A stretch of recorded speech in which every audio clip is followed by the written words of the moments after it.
travel.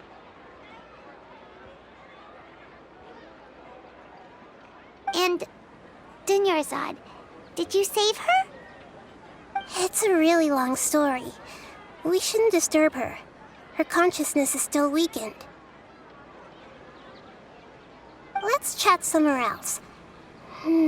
How about by the traveler's favorite bench?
Let's talk about Dunyarzad first. It's such a relief that she's all right. After we parted on the last day of the Sub-Zero's festival, I left the city and saw what the traveler had described. Among the countless dreams, I found one that was growing fainter and fainter. This proved my suspicion.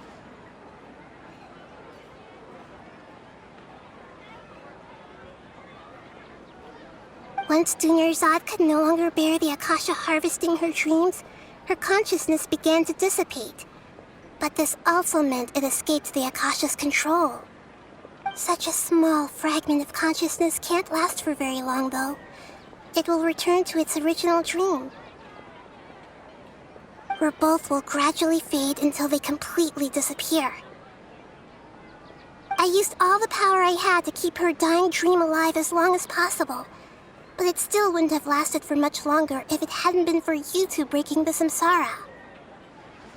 So it looks like we did manage to save Dunyarzad in the end. And not a moment too soon. Huh? Why are you two smiling so happily? I thought you'd be so moved that you'd start crying. I need to spend more time observing human emotions.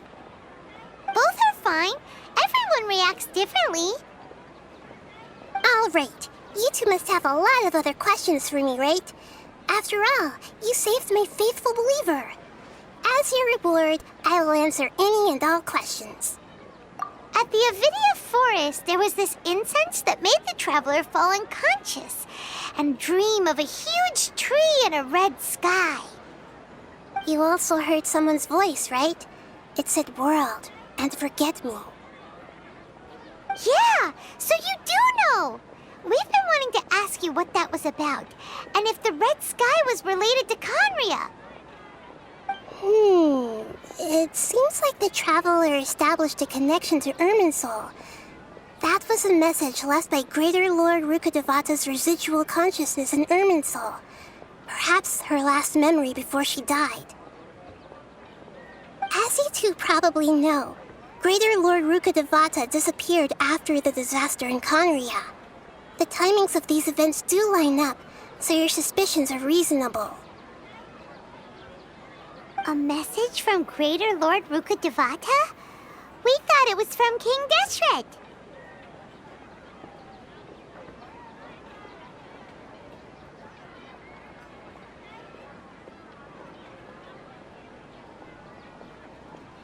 King Deshret? That god who died even longer ago? Some present-day desert dwellers still worship him. You probably just heard some of their conspiracies. Okay, so what does the message mean? I still haven't managed to decipher it. Even the Akasha isn't currently capable of doing that. Greater Lord Rukkhadevata's residual consciousness in Irminsul seems to be contaminated with something that has a very dangerous aura to it. Many devoted scholars go mad as soon as they connect their consciousness.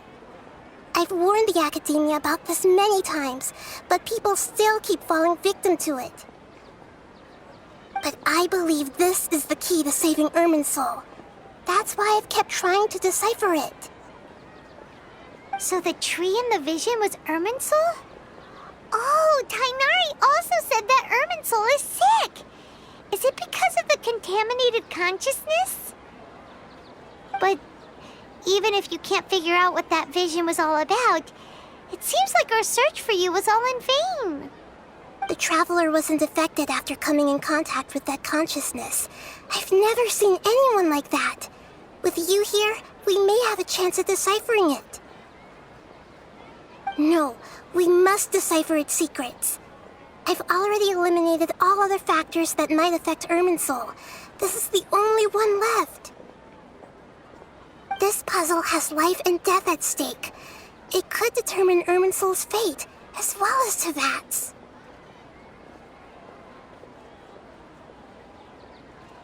To be accurate, I'm using the Akasha as a medium to occupy Catherine's consciousness. How did you do that? Poor Catherine. Does this mean you can also occupy other people's consciousnesses? Theoretically, I can enter anyone's mind as long as they're wearing their Akasha terminal. The Akasha is the legacy of Greater Lord Rukkhadevata. As Lesser Lord Kusanali and the first Akasha terminal, my consciousness has always been linked to the Akasha. I've always respected my people's free will, so I've never actually occupied their consciousness. When necessary, I just borrow this bionic Snezhnayan puppet. Hold on. Did we just learn some deep, dark secret? So Catherine is... No wonder Paimon felt something was off about her. What about your own body? Why do you need to borrow other people's? Don't you live in the sanctuary of Surasthana? That story begins a long time ago. After Greater Lord Rukkhadevata disappeared, the sages found my newly born self and took me back to Sumeru. At that time, I was young and weak. The sages kept me in the sanctuary of Surasthana, ostensibly for the sake of protecting me. But I've hardly heard from them since.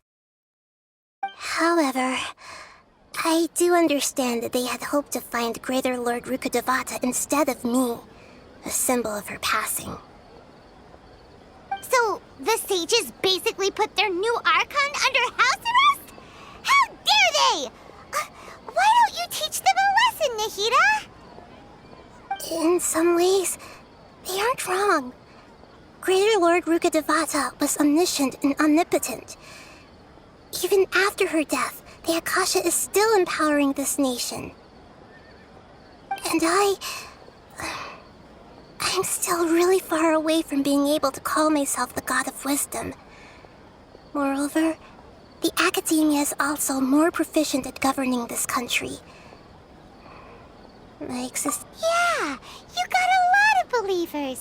Just look at the Sub-Zero's festival. Everyone who showed up truly loves you. Thank you for the kind words. But I honestly don't need physical freedom as long as I can connect my consciousness to the Akasha. Trying to find a way to save Irminsul is my life's mission and top priority. I will work on that, and try to live up to being a deity in the meantime. Every once in a while, I will also take up the duties of the God of Wisdom and enlighten a lost soul here and there. Doing all that should be enough.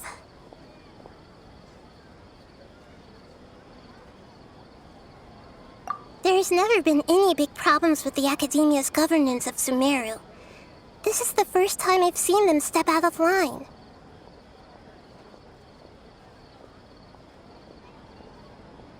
I wonder what caused them to go down this path, and what they hope to achieve. Even though the city's residents haven't noticed anything strange, if the Traveler hadn't broken the Sub-Zero's samsara, the situation could have become dire. I tried to do some investigating in the Akasha, but I couldn't find anything suspicious, and all the people of interest seemed to purposely avoid wearing their Akasha terminals. I think they're deliberately trying to hide something. Oh, that reminds Paimon. In Gandharvaville, there was a sage who had invited Tainari to join some kind of project. Could it be related? Regardless, I need to first investigate the sage's motives, make things right, and punish them if needed. But I'll have to be discreet, or they'll see me coming. You mean how the Akasha stops you from having dreams? Yeah, it's been such a long time. No one's noticed something's up? It's not that no one noticed. It's more like no one cared. Ultimately, it's all rooted in the sage's misdirection. Misdirection? The sage has convinced everyone to believe that being unable to dream is a sign of rationality and wisdom. Not dreaming is a badge of honor in Sumeru. Even if the truth is that their dreams are being reaped by the Akasha. With their propaganda in place, the sages can maximize their use of the Akasha to facilitate their research. Besides, Greater Lord Rukkhadevata must have created the Akasha in the hopes that it could be used to its full potential. That's why I've never come out strongly against this. Anyway, the perspective advocated by the sages drowned out any voices of doubt. By now, even those who never use Akasha terminals find it too shameful and embarrassing to talk about their dreams.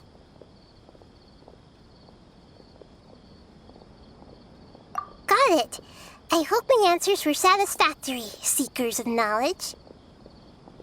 To be honest, maintaining Dunyarzad's fading dream took a lot of mental energy. I think I may need to rest for a while. Oh, and you don't need to worry too much about the sage's activities for now. The Akasha won't be able to conduct another project on the scale of the Sub-Zero's samsara in the immediate future. Go and get some sleep. Leave everything to us. What a relief. This is truly the most exhausting birthday I've ever had.